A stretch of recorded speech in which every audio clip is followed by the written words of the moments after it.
Today, again, I will be telling you about some further tricks and some further pitfalls used by sellers of investment property against the buyers. I'm doing this because through my professional experience, I'm getting sometimes very fresh knowledge about some new schemes.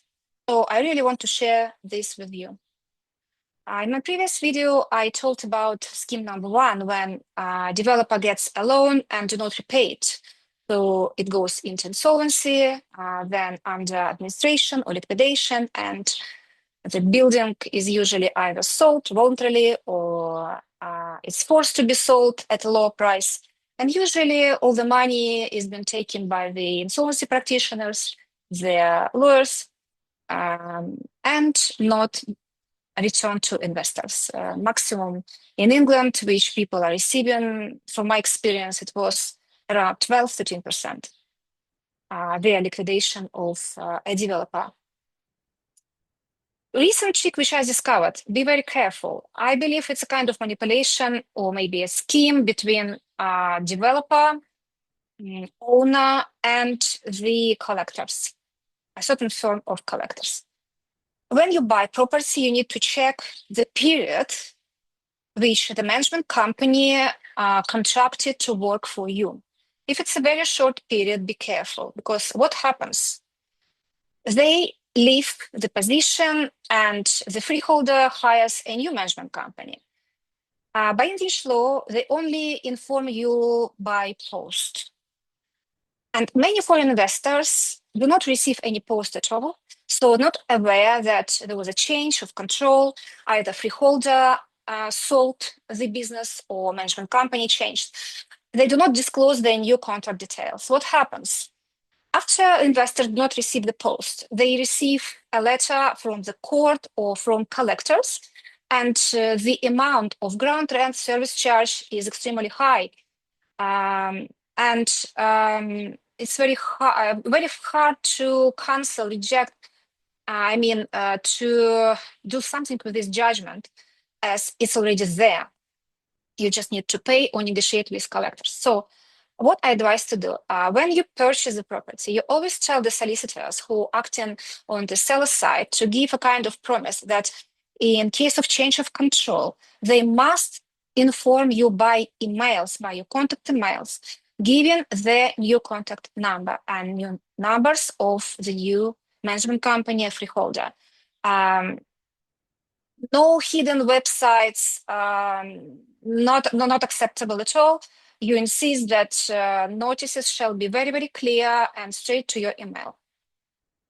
Second trick, usually developer advertise property as a new build, even if it's quite an old building, 2 century old, but just newly refurbished. And you expect a kind of warranty. No, it does not exist. No warranty is given on a newly refurbished property.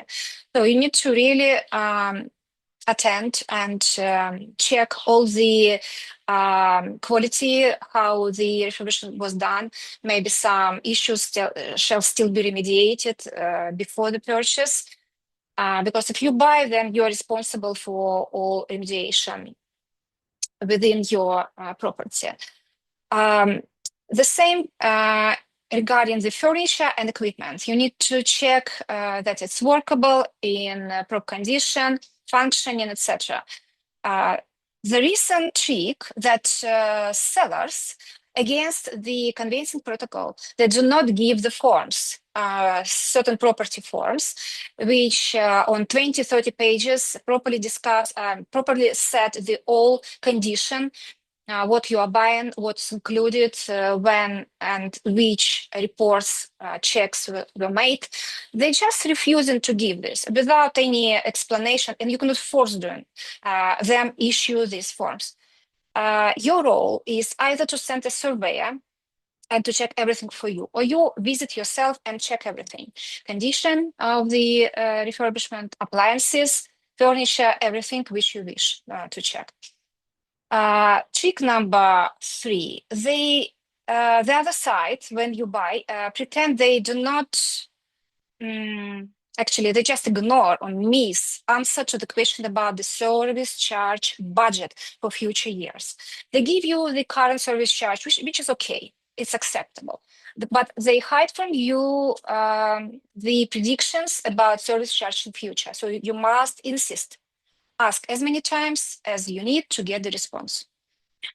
They hide if it's a not very new building.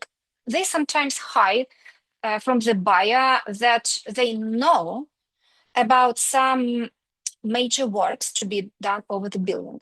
They know that the lift was not functioning well in the past, but it's not an official knowledge. It's their own knowledge. In England, there is a rule, buyer beware. So if you do not ask, they will not tell you. You need to ask if there are any major works to be planned in future, or they aware about some not high quality condition of walls, windows, roof, lifts, some important stuff which you cannot see with your own eyes, obviously.